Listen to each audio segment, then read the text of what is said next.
Il fut un temps où les dieux foulaient la terre, et les hommes s'inclinaient sous l'ombre de leur sanctuaire. Mais au cœur de l'Égypte, sous le soleil impitoyable qui tout voyait, un homme naquit pour défier cette frontière. Il ne serait pas seulement un pharaon, mais l'incarnation même de la divinité, un colosse érigeant des monuments jusqu'aux cieux et gravant son nom dans l'éternité.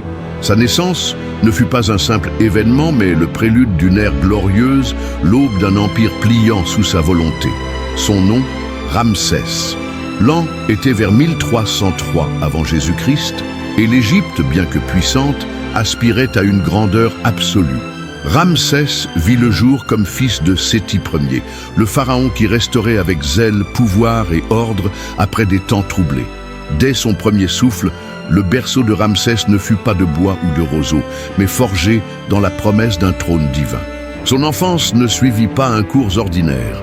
Chaque geste était scruté, chaque leçon, un rite sacré. Il n'était pas un enfant. Il était un dessein, le réceptacle choisi pour porter la majesté de l'Égypte.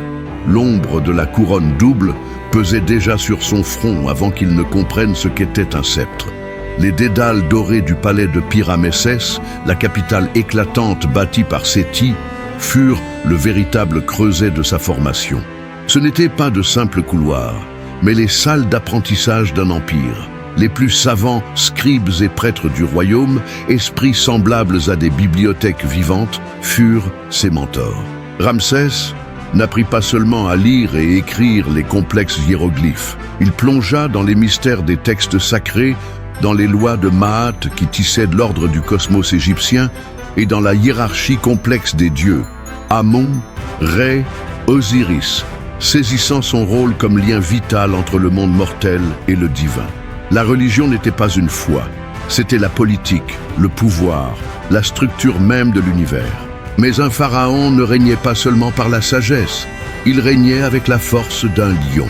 Dès ses 10 tendres années, le prince Ramsès fut forgé dans le feu de la guerre.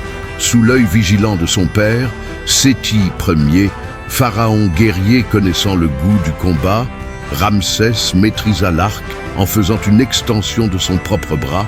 Il maniait l'épée avec l'adresse d'un vétéran et sa charrette, fendant le vent du désert, était le prolongement de sa volonté. Les chasses royales, où il affrontait des bêtes comme des lions ou des taureaux sauvages, n'étaient pas un simple divertissement. C'étaient des rites de passage, des épreuves de bravoure et de domination sur la nature. Chaque cicatrice, chaque muscle endurci témoignait de son destin de roi guerrier. Au crépuscule, tandis que le dieu soleil, Ré, plongeait sous l'horizon, peignant le ciel de teintes de feu et de sang, Ramsès contemplait l'immensité de son destin. Il n'était pas là pour être un pharaon parmi d'autres. Dans la longue lignée des monarques, il était destiné à être le pharaon, celui dont le nom résonnerait des millénaires. La majesté des statues colossales de ses ancêtres, les pyramides perçant le ciel comme des montagnes éternelles, les temples narrant des gloires passées, tout cela était un cri muet, un défi à surpasser. Héritier d'une lignée divine, sa mission était non seulement d'égaler, mais de transcender, devenant une légende vivante. Ramsès s'imprégnait de l'art de régner, observant Séti Ier dans chaque acte, chaque jugement, chaque rituel sacré. Ce n'était pas une simple observation, c'était une immersion dans l'essence même du pouvoir. Il saisissait la complexité de gouverner des millions d'âmes, de gérer un empire s'étendant sur de vastes territoires, d'assurer que l'ordre de Maat triomphe du chaos. Son règne ne serait pas seulement une ère de puissance, mais d'éternité. Il était l'héritier du soleil, destiné à briller plus fort que quiconque avant lui, à graver son nom non seulement dans la pierre, mais dans les sables du temps, pour toujours. L'Égypte de Ramsès n'était pas un royaume figé. C'était un empire vibrant, en constante négociation avec ses voisins et sous le regard vigilant de ses dieux. Ramsès, jeune prince, apprit que le pouvoir du pharaon s'étendait bien au-delà des rives du Nil. Il étudia les cartes des terres lointaines, les routes commerciales apportant l'encens d'Arabie, le bois du Liban, les métaux de Nubie. Il comprit l'importance de la diplomatie et, si nécessaire, de la force écrasante pour maintenir ses flux de richesse et d'influence. Son père, Séti Ier, maître dans l'art d'équilibrer la poigne du guerrier et l'esprit subtil du diplomate, offrait à Ramsès chaque leçon, chaque nuance du commandement impérial. La vie à la cour était une école continue. Ramsès observait les audiences de son père, les querelles entre nobles, les requêtes des paysans. Il voyait comment Séti Ier rendait justice, résolvait les conflits et maintenait l'ordre dans un royaume vaste et divers. Cette exposition précoce à la complexité de la gouvernance forgea en lui non seulement l'autorité, mais aussi l'empathie nécessaire pour diriger.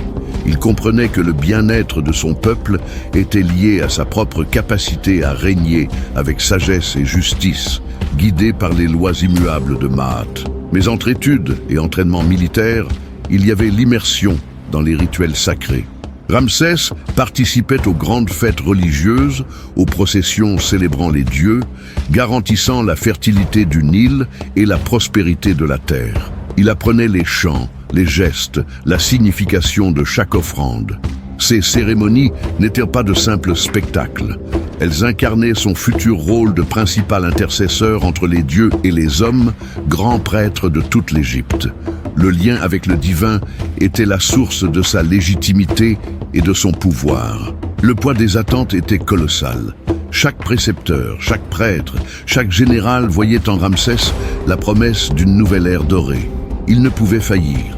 L'ombre de pharaons légendaires comme Thoutmosis III et Aménophis III planait sur lui, le défiant de surpasser leurs exploits. Cette pression constante, loin de le briser, le façonna, lui insufflant une ambition insatiable de gloire et une détermination d'acier pour marquer l'histoire d'une manière inégalée. Il ne voulait pas seulement égaler, il voulait transcender. Au fil des années, de l'enfance à l'adolescence, la transition de prince à régent adjoint de son père fut progressive. Dès son jeune âge, Ramsès commandait de petites expéditions militaires, dirigeait des rituels majeurs et représentait le pharaon dans des affaires administratives. Chaque expérience était un pas vers son ascension, une préparation pour l'instant où tout le pouvoir reposerait sur lui. Son nom commençait à être prononcé avec révérence et attente par les Égyptiens. Lorsque Séti Ier, le grand restaurateur, sentit ses jours comptés, la succession était assurée. Ramsès n'était plus un simple prince. Il était un héritier pleinement préparé, un jeune homme alliant intelligence, force militaire et dévotion religieuse. Il incarnait parfaitement ce dont l'Égypte avait besoin. Un chef fort, béni des dieux, destiné à mener l'Empire vers un apogée inégalé. Le soleil qu'il avait vu naître semblait sourire, sachant que son héritier était prêt à endosser le manteau et briller d'un éclat encore plus grand.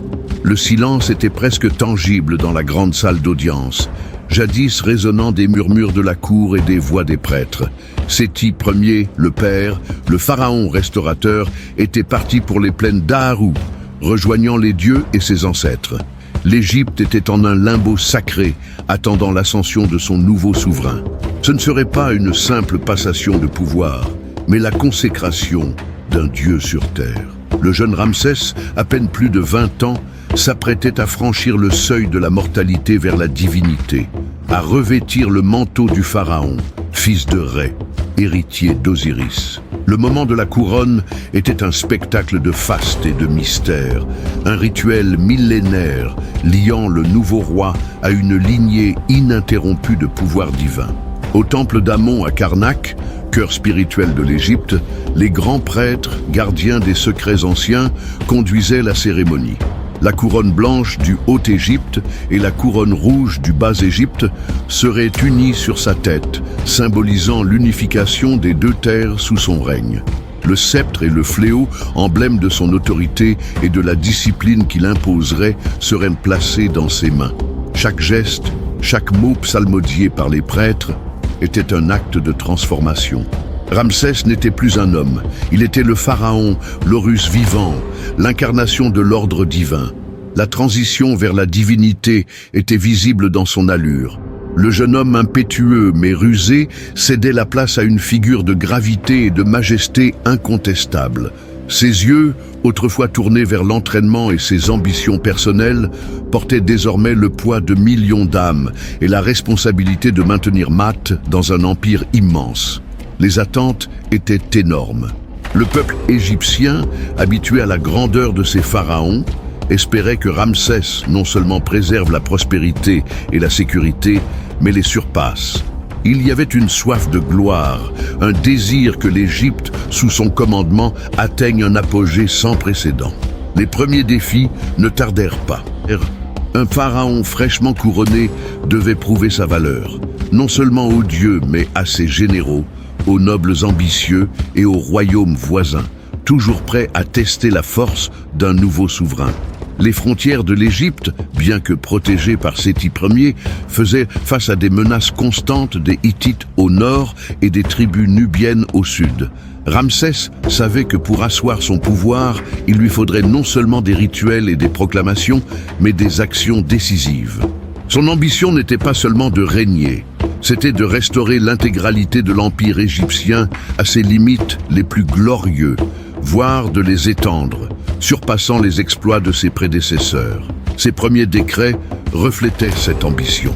Il ordonna la poursuite et l'expansion des projets de construction initiés par son père, mais à une échelle encore plus vaste, visant à laisser une empreinte indélébile dans le paysage égyptien. Mais avant que les pierres des temples ne soient érigées en son honneur, le jeune pharaon savait qu'il devait consolider son autorité et tester ses forces sur le champ de bataille. Le sang d'un guerrier coulait dans ses veines et les récentes instabilités aux frontières offraient l'opportunité parfaite de prouver que le nouveau pharaon était bien le lion de l'Égypte. La paix était un but, mais elle ne serait atteinte que par une démonstration de puissance militaire incontestable. Le jeune Ramsès, désormais pharaon, ne perdit pas de temps pour affirmer son autorité.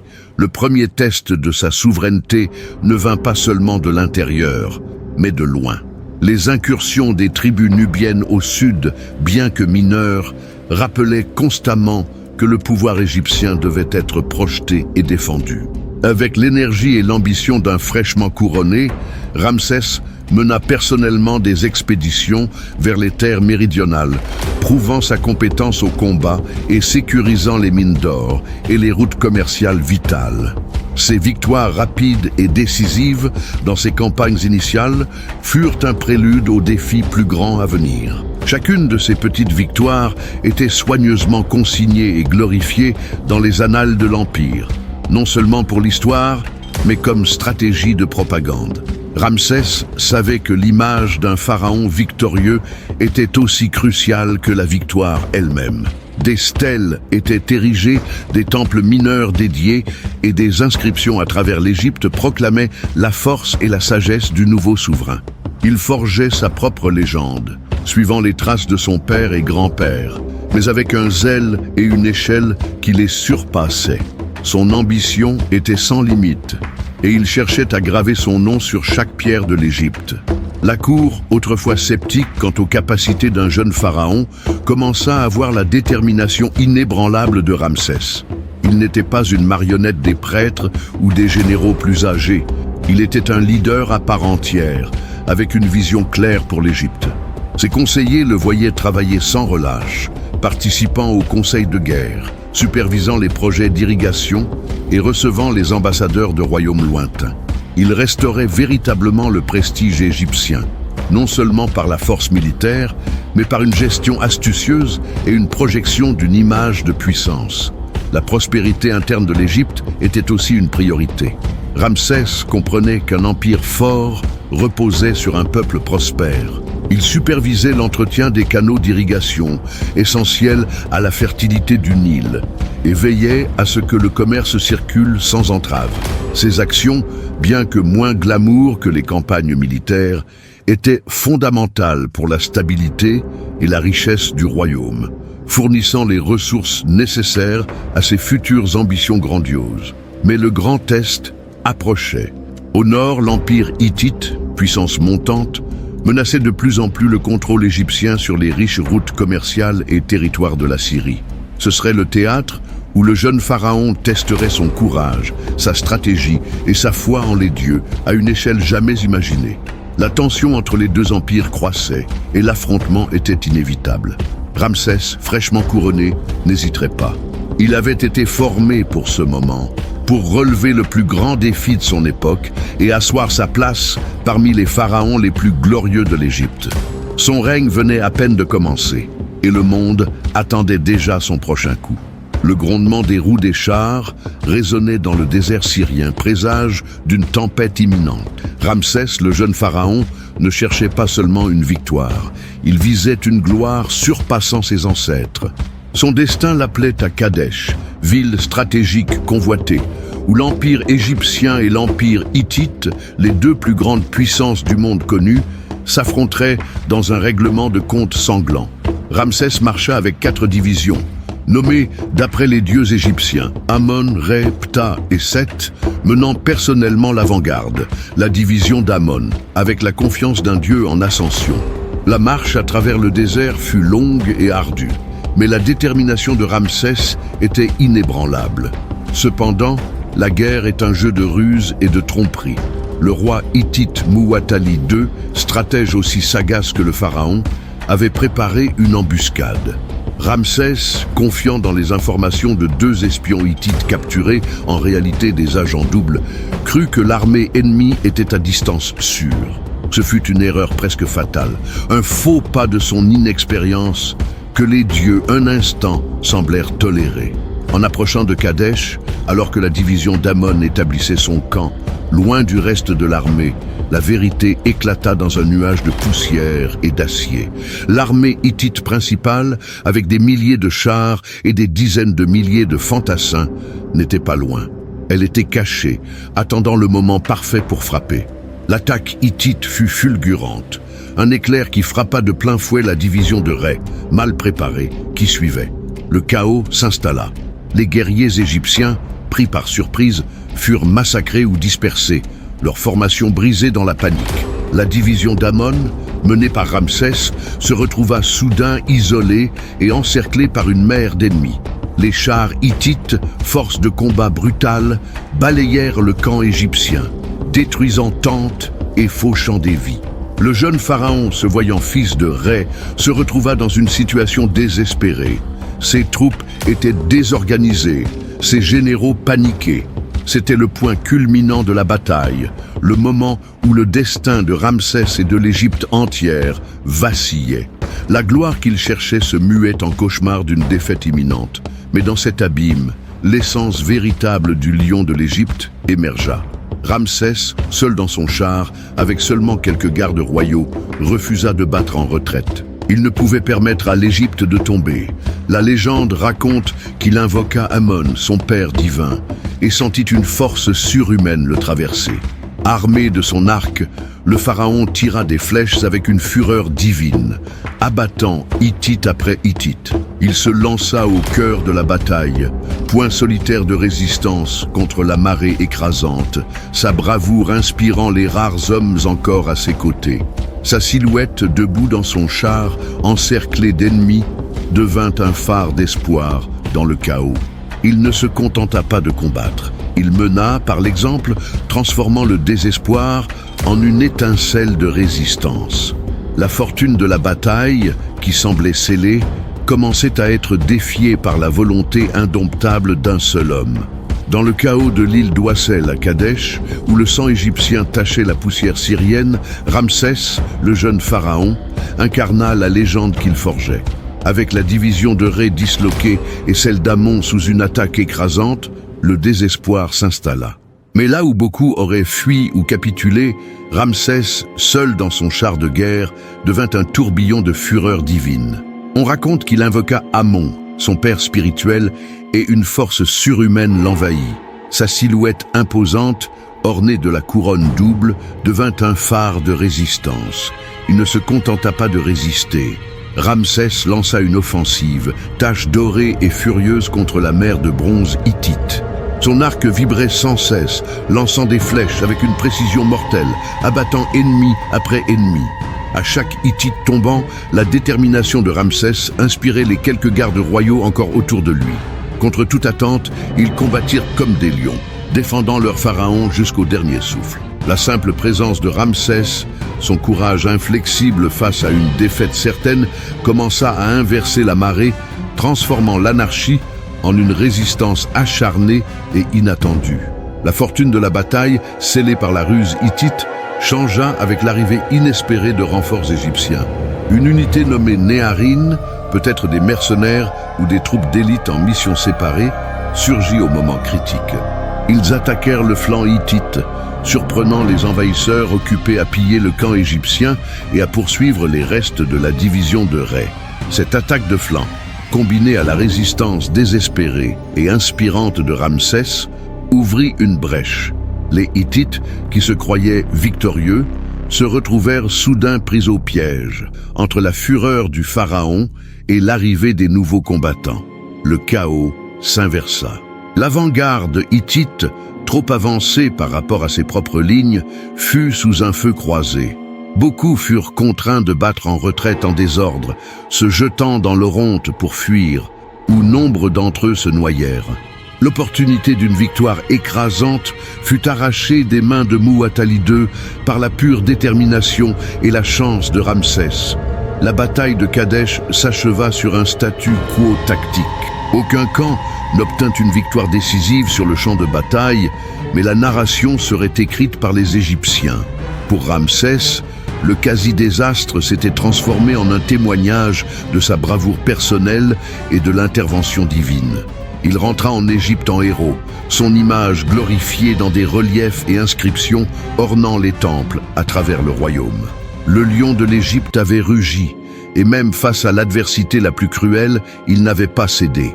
Kadesh ne fut pas une défaite, ce fut la forge où la légende de Ramsès le Grand fut trempée dans le sang et la gloire. La poussière de la bataille de Kadesh retombait à peine, mais ses répercussions résonnaient dans les deux plus grands empires de l'époque. Bien que Ramsès se soit présenté comme le héros salvateur, la réalité tactique était un match nul coûteux pour les deux camps.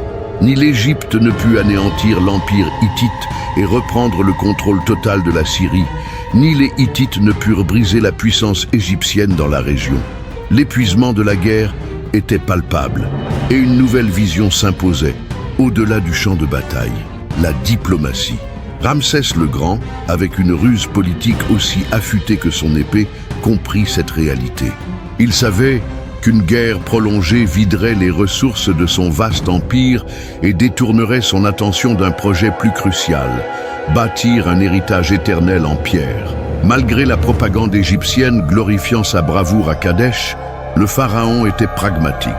Il envoya des émissaires au roi hittite Hattusili III, successeur de Muwatalli II, qui aspirait aussi à stabiliser ses frontières face à des défis internes et externes. Les négociations furent longues et complexes, durant des années. Les émissaires traversaient les déserts, portant des messages entre Pi-Ramessès et Hattusa, discutant clauses, frontières et rapatriement de prisonniers. C'était un jeu d'échecs diplomatique, où chaque mot pesait et chaque concession était mûrement pesée. L'orgueil des deux empires était en jeu. La diplomatie était aussi exigeante que la guerre, réclamant patience, perspicacité et la capacité de voir au-delà de la prochaine bataille. Enfin, en l'an 21 de son règne, vers 1258 avant Jésus-Christ, un document exceptionnel fut rédigé. C'était le traité de paix de Kadesh, le premier traité de paix international formellement consigné dans l'histoire. Ce n'était pas un simple armistice, mais un pacte de non-agression et d'alliance mutuelle. Les clauses étaient claires: respect des frontières, aide militaire en cas d'attaque de tiers, y compris les révoltes internes de vassaux, et extradition de réfugiés politiques. Le traité fut gravé sur des tablettes d'argent, dont nous avons des copies en argile et sur des murs de temples, et une copie fut envoyée en Égypte, inscrite sur les parois des temples de Karnak et du Ramesséum. Cette double inscription, au cœur de l'Égypte et de l'Empire hittite, symbolisait une reconnaissance mutuelle, inédite, entre puissances rivales. C'était l'acceptation qu'une coexistence pacifique était plus bénéfique qu'une guerre sans fin. Ramsès, le guerrier, se révélait aussi visionnaire de la paix, maître de la diplomatie. La signature du traité fut un jalon. Elle mit fin à une rivalité de décennies et établit un nouveau paradigme dans les relations internationales. Ramsès transforma un impasse militaire en une victoire diplomatique durable, garantissant la stabilité de ses frontières septentrionales et ouvrant la voie à une ère de prospérité et de construction sans précédent. Cette paix stratégique permit au pharaon de consacrer toute son attention à l'intérieur de l'Égypte, à son véritable projet d'éternité. Il n'imposa pas seulement sa volonté par l'épée, mais la consolida par la ruse et l'encre, prouvant que la force d'un pharaon résidait dans sa capacité à s'adapter et à anticiper l'avenir. La paix avec les Hittites fut plus qu'une absence de guerre. Ce fut la consolidation du pouvoir de Ramsès et une démonstration de son acuité politique. Le traité n'était pas qu'un morceau de papyrus ou une inscription sur pierre. C'était un document vivant, forgé dans l'épuisement de deux grandes puissances et dans la reconnaissance mutuelle de leur sphère d'influence. La rivalité amère qui durait depuis des décennies fut remplacée par une alliance formelle, témoignant de la capacité de Ramsès à penser à long terme, au-delà des gloires d'une seule bataille. Pour l'Égypte, le traité apporta la stabilité à ses frontières nord, libérant des ressources et des troupes jusque-là mobilisées dans des conflits constants. Cette sécurité permit à Ramsès de se consacrer à son véritable projet de vie, construire un héritage défiant le temps. La paix avec les Hittites, autrefois ennemis jurés, fut le socle sur lequel il érigerait ses monuments les plus grandioses. Un des fruits les plus remarquables de cette nouvelle ère diplomatique fut le mariage de Ramsès avec une princesse hittite, fille de Hattusili III, rebaptisée Ma-Torne-Ferrure en Égypte. Ce mariage n'était pas un acte d'amour, mais d'État, une alliance politique scellant le traité de paix.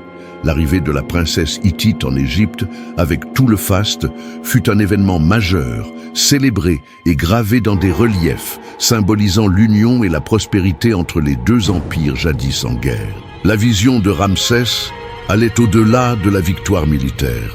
Il comprenait que la prospérité durable de l'Égypte dépendait d'une longue période de paix et de stabilité. Le traité de Kadesh n'était pas un signe de faiblesse, mais d'une force calculée, la capacité de savoir quand combattre et quand négocier. Il consolida son autorité non seulement par l'épée, mais à la table des négociations, élevant l'Égypte à une position dominante sur la scène internationale, comme une puissance dictant les termes de la paix. L'ère postérieure au traité fut un âge d'or pour l'Égypte. Avec des frontières sécurisées, le commerce prospéra, les caravanes traversaient les déserts sans crainte, et les navires sillonnaient le Nil, apportant des richesses du monde connu. Les coffres du pharaon se remplirent, lui permettant de lancer un ambitieux programme de construction éclipsant les exploits de tous les pharaons précédents. Le traité de paix de Kadesh n'était pas qu'un document historique. C'était la clé ouvrant les portes de l'âge d'or de Ramsès le Grand, permettant aux guerriers de devenir le plus grand bâtisseur de l'histoire égyptienne. Avec la paix assurée et les coffres regorgeant de richesses grâce à la stabilité et aux tribus hittites, Ramsès le Grand put enfin se consacrer à l'ambition suprême de sa vie. Ériger un héritage défiant le temps, des monuments non seulement glorifiant les dieux, mais l'élevant au rang de divinité vivante, un pharaon éternel. L'Égypte devint son chantier personnel, une toile où il peindrait son immortalité en pierre et lumière. Aucun pharaon avant ou après n'égalerait l'échelle et l'ambition de ses constructions. La première et plus saisissante manifestation de sa mégalomanie divine fut le complexe d'Abou Simbel, taillé dans la roche massive de Nubie sur les rives du Nil.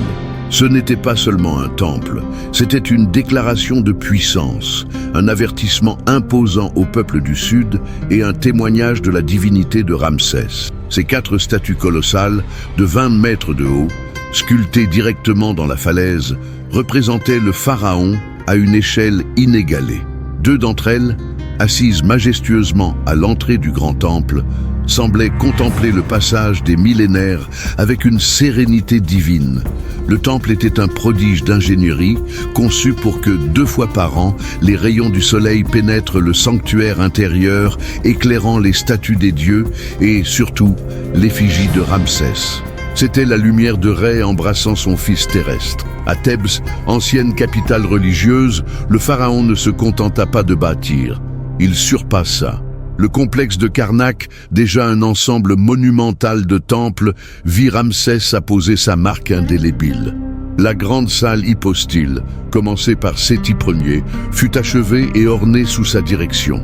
134 colonnes gigantesques, s'élevant comme une forêt de pierre, soutenaient un toit semblant toucher le ciel, leur surface couverte de reliefs glorifiant les exploits militaires et rituels religieux de Ramsès. Y marcher, c'était comme déambuler dans un royaume de géants, chaque pilier murmurant l'histoire du pharaon. Le long du Nil, la nouvelle ville de Pi-Ramessès, initiée par Séti Ier, prospéra sous son patronage. Elle devint une métropole vibrante, centre administratif et militaire crucial, avec des palais somptueux, des casernes, des temples et une population florissante. Ce n'était pas qu'une ville, mais l'incarnation du pouvoir et de l'efficacité du gouvernement de Ramsès, un témoignage de sa capacité à construire non seulement des monuments, mais des civilisations entières. L'architecture de Pi-Ramessès reflétait la grandeur du pharaon qu'il avait commandé. Chaque pierre dressée, chaque relief sculpté n'était pas seulement de l'art, c'était de la propagande. Ramsès utilisait ces monuments pour immortaliser ses victoires, ses prouesses et son image divine. Il ne construisait pas seulement pour lui, mais pour l'éternité, pour que son nom soit évoqué bien après que les sables du désert aient englouti d'autres rois. Son visage colossal, répété dans d'innombrables statues à travers l'Égypte, devint omniprésent, un rappel constant de la présence divine du pharaon dans chaque aspect de la vie égyptienne. L'ambition constructive de Ramsès ne se limita pas à Abou Simbel et Karnak. Il était maître dans l'art de revendiquer et d'amplifier. Les temples commencés par des pharaons antérieurs étaient achevés sous son nom, avec son effigie et ses cartouches habilement insérées dans les inscriptions, réécrivant l'histoire pour le glorifier. Le temple de Luxor, par exemple, vit Ramsès ajouter un vaste parvis et un nouveau pylône, transformant l'entrée en un monument à sa gloire, flanqué de colosses et d'obélisques de granit rose, s'élevant comme des aiguilles vers le ciel. C'était une façon d'absorber la gloire de ses prédécesseurs et de la projeter dans sa propre éternité. Chaque nouveau projet mettait à l'épreuve l'ingéniosité égyptienne. Des milliers de travailleurs, des tailleurs de pierre aux sculpteurs, des architectes aux scribes, étaient mobilisés pour réaliser les visions grandioses du pharaon. Les carrières du désert résonnaient du bruit des outils, et le Nil était ponctué de barges transportant des blocs colossaux d'Assouan vers les chantiers. C'était une entreprise titanesque, un témoignage de la capacité administrative de Ramsès et de la dévotion de son peuple, qui voyait dans ses constructions une manière d'honorer les dieux et de garantir la prospérité de l'Égypte. L'image de Ramsès devint omniprésente dans tout le royaume. Il n'y avait pas de ville ou de temple significatif sans une statue, un obélisque ou un relief portant sa figure imposante. Il se représentait non seulement comme un roi, mais comme un dieu parmi les hommes, côte à côte avec Ammon, Ré et Osiris. Ces représentations visuelles étaient plus que de l'art. Elles étaient une forme de contrôle psychologique, une manifestation tangible de son pouvoir divin, rappelant à tous, à chaque instant, qui était le souverain absolu de l'Égypte. Il construisit non seulement pour le présent, mais pour l'avenir, pour que son nom et ses exploits ne soient jamais oubliés. Ces monuments étaient des capsules temporelles, des messages de sa grandeur pour les générations futures. Chaque colonne, chaque mur gravé, chaque statue colossale était une promesse d'immortalité. Ramsès savait que les mots pouvaient s'effacer, mais la pierre perdurerait, racontant son histoire pendant des millénaires. L'ère des grandes constructions fut l'apogée du règne de Ramsès. Il avait garanti la paix, gouverné avec sagesse et gravé désormais son nom et son image dans le paysage même de l'Égypte. Le temple de l'Éternel n'était pas qu'un bâtiment, mais l'empire lui-même, façonné à l'image et à la ressemblance du pharaon, qui se considérait à juste titre comme le pharaon éternel. Sa vision, Son ambition et sa capacité à réaliser l'impossible transformèrent l'Égypte en un musée à ciel ouvert de sa propre divinité. Derrière l'image du pharaon guerrier et du bâtisseur monumental se tenait Ramsès, l'homme, entouré d'une famille qui était à la fois un pilier de son pouvoir et une extension de sa diplomatie. Son harem était vaste et ses épouses nombreuses. Mais parmi elles, une se distinguait comme la reine principale, la grande épouse royale, partageant non seulement son lit, mais son cœur et son royaume, Néfertari. Elle n'était pas une simple figure décorative. Néfertari était une présence rayonnante, une partenaire influente, dont le nom est immortalisé aux côtés de celui de Ramsès dans des monuments à travers l'Égypte, témoignant de l'amour et du respect que le pharaon lui portait. Le temple de Néfertari à Abou Simbel, sculpté près du temple principal de Ramsès, est une preuve indéniable de son importance. Ces statues, de même hauteur que celle du pharaon, fait rare dans l'iconographie égyptienne, montrent qu'elle était vue comme une compagne divine, presque une déesse vivante. Néfertari participait à des cérémonies majeures, son image accompagnant celle de Ramsès dans des reliefs célébrant la fertilité et la prospérité de l'Égypte. Sa mort prématurée, au 24e année du règne de Ramsès, fut un coup dévastateur pour le pharaon, qui la pleura profondément. Et sa tombe dans la vallée des reines est l'une des plus belles et mieux préservées, un hommage à sa beauté et à son statut. Outre Néfertari, Ramsès eut de nombreuses autres épouses, égyptiennes et étrangères. Chaque mariage n'était pas seulement personnel, mais une décision politique et stratégique. Après le traité de paix de Kadesh, une des alliances les plus cruciales fut avec l'Empire hittite. Ramsès scella cette paix durable en épousant une princesse hittite, rebaptisée Mahatorne-Ferrur en Égypte. Des années plus tard, il épouserait une autre princesse hittite, renforçant encore les liens diplomatiques. Ces mariages avec des princesses de royaumes rivaux ou alliés étaient une pratique courante. Mais pour Ramsès, chaque union servait à cimenter la stabilité de ses frontières et à étendre son influence sans verser plus de sang. La progéniture de Ramsès était immense. Il se vantait d'avoir plus de 100 fils et 50 filles, témoignage de sa vitalité et de la fertilité divine qu'il représentait. Cette vaste descendance n'était pas seulement un signe de virilité, c'était une garantie de la continuité de sa lignée et de la stabilité du royaume. Ses fils et filles occupaient des positions de premier plan à la cour, servant comme prêtres, généraux et administrateurs, étendant l'influence du pharaon à travers l'Égypte. L'éducation de ces princes et princesses était aussi rigoureuse que celle de Ramsès, les préparant à servir l'Empire. L'existence de tant de fils, cependant, apportait ses propres défis.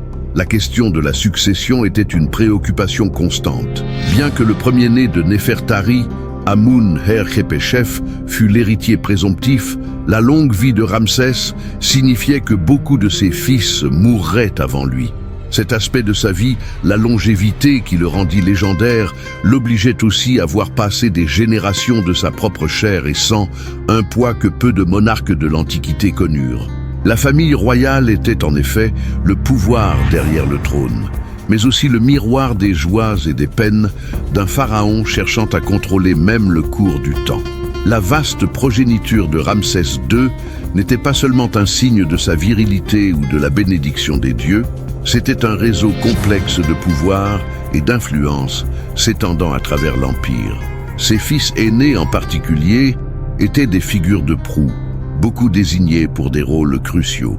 Des princes comme Amun-Her-Khepeshef, Ramsès, son second fils, et Khémouaset servaient comme généraux dans l'armée, grands prêtres dans les temples les plus importants ou administrateurs dans des régions stratégiques. Chacun, dans sa sphère d'influence, renforçait le contrôle du pharaon et garantissait la stabilité du royaume. Khémouaset, par exemple, devint l'un des fils les plus remarquables de Ramsès.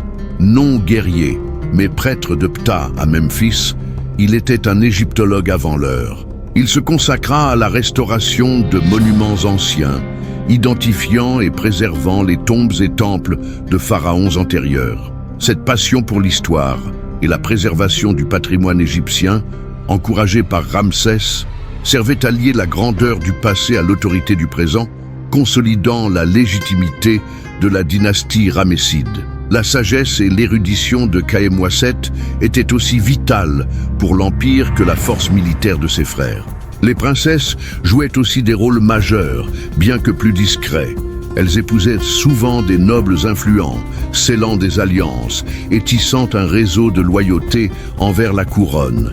Certaines, comme Méritamen et Bintanat, accédèrent au titre de grande épouse royale à différents moments du règne de Ramsès, après la mort de Néfertari, montrant que le pharaon n'hésitait pas à élever ses propres filles à des positions de prestige.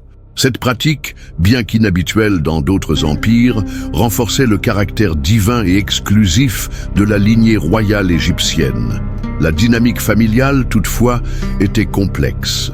La longévité de Ramsès, bien qu'une bénédiction pour l'Égypte, signifiait qu'il survécut à beaucoup de ses fils aînés, y compris son premier-né, Amun-Herkhepeshef. Ses pertes constantes, année après année, durent être un fardeau pour le pharaon, malgré son image divine. L'héritier changea plusieurs fois durant son long règne, mettant à l'épreuve la stabilité de la succession. Finalement, ce serait son 13e fils, Merneptah, qui lui succéderait, montant sur le trône déjà âgé.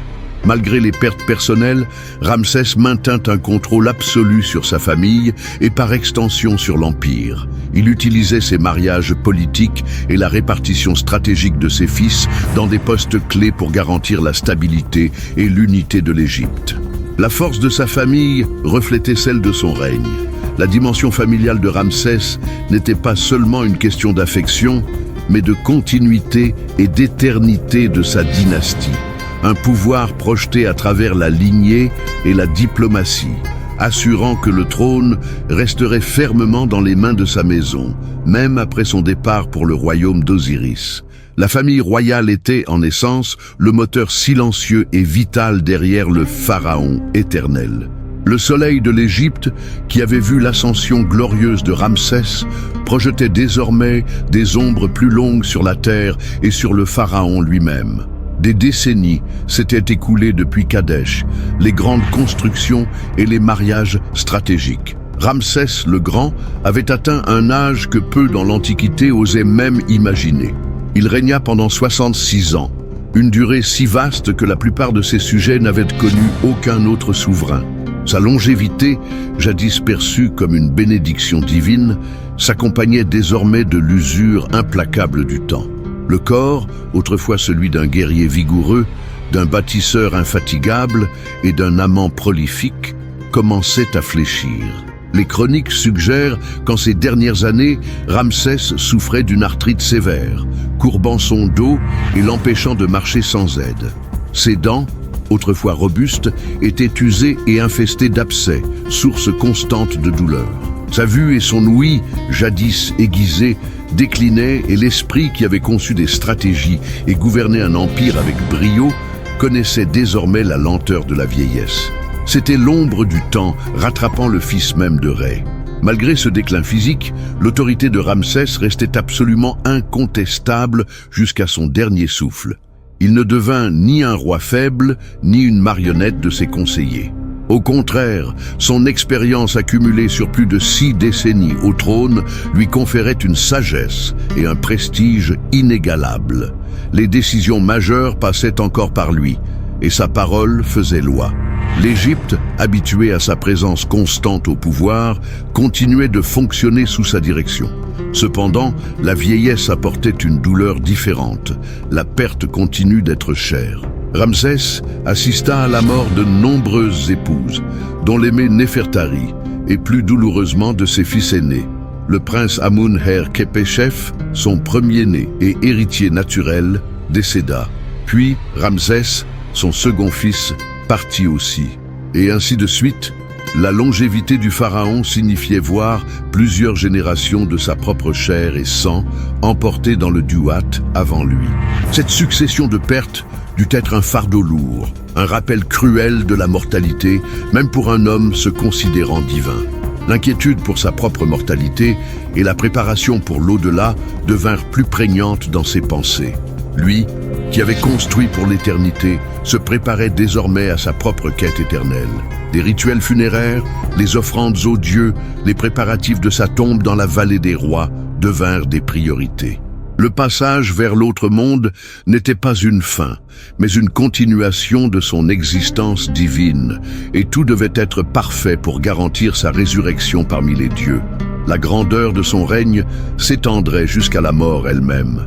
Même avec un corps affaibli par plus de 9 décennies, le pouvoir de l'esprit de Ramsès et son autorité politique restaient inébranlables.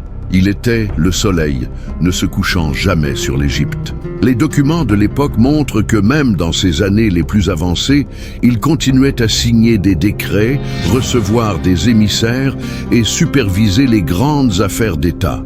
Ses scribes et officiers de confiance veillaient à ce que ses ordres soient exécutés avec la même efficacité que dans sa jeunesse.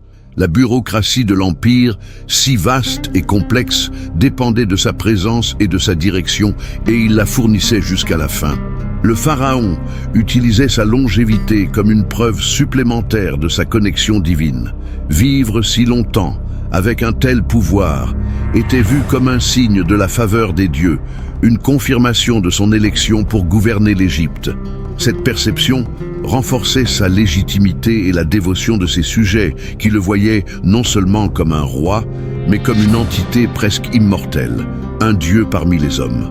L'idée du pharaon éternel encore en vie se solidifiait à chaque année, ajoutée à son règne. Malgré l'imposante stature de sa figure, la fragilité physique imposait ses propres limites. Les grandes campagnes militaires et les inspections épuisantes des chantiers cédèrent la place à une gouvernance plus sédentaire, axée sur l'administration et la préservation de la paix qu'il avait laborieusement établie.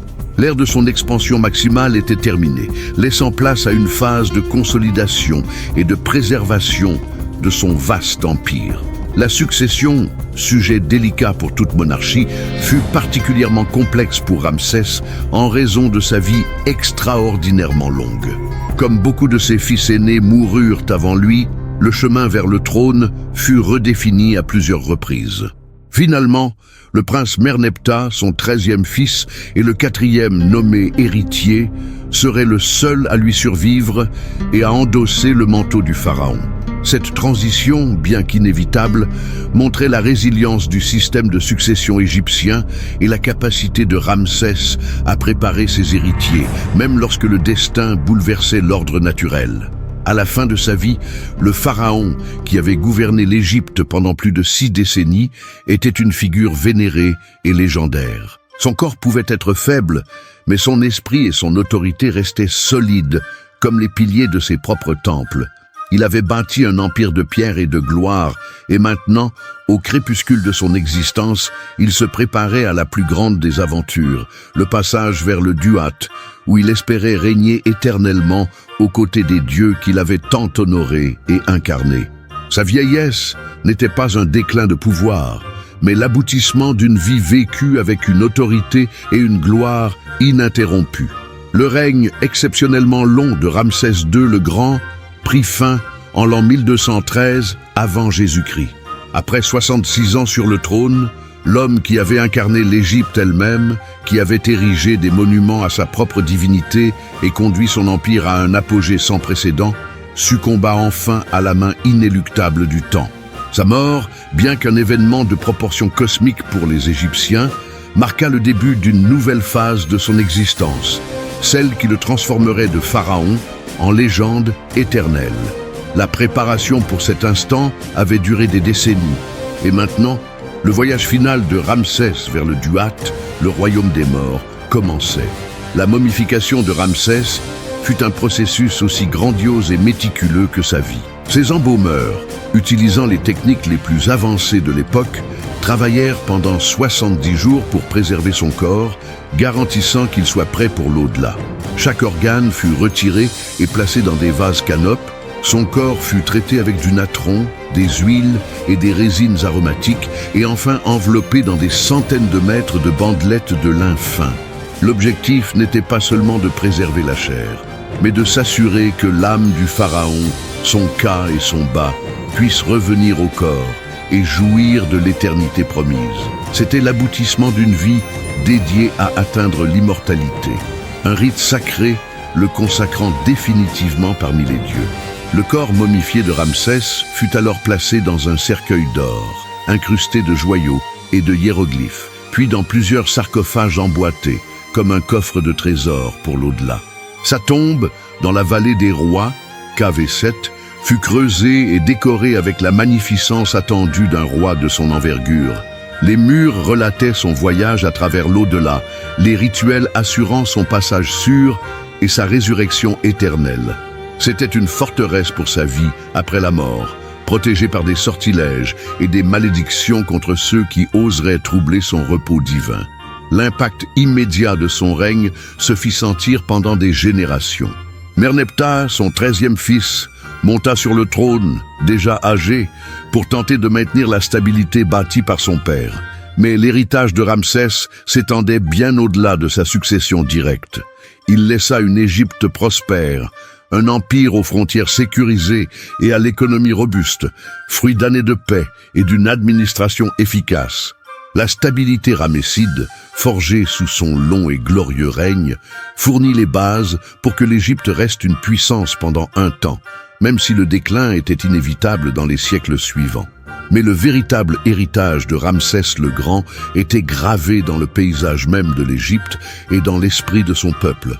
Ces monuments, vastes et nombreux, étaient un témoignage visible de sa grandeur.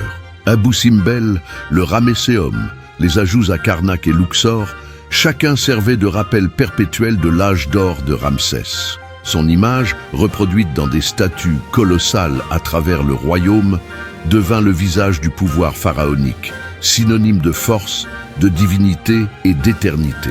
Il avait construit pour être éternellement remémoré, et il réussit.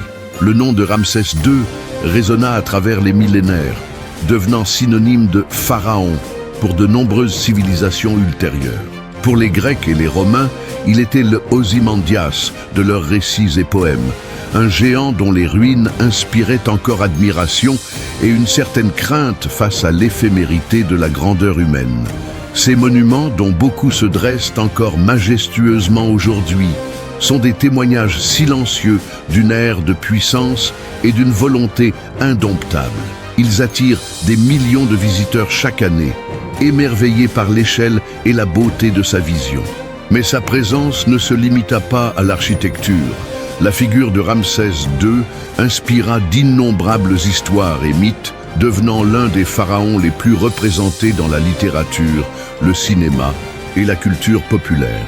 Des sagas bibliques où certains l'identifient comme le pharaon de l'Exode, bien que cela soit débattu académiquement, aux films épiques et séries télévisées, l'image de Ramsès le Grand continue de captiver l'imaginaire collectif, incarnant l'apogée du pouvoir et de la gloire égyptienne.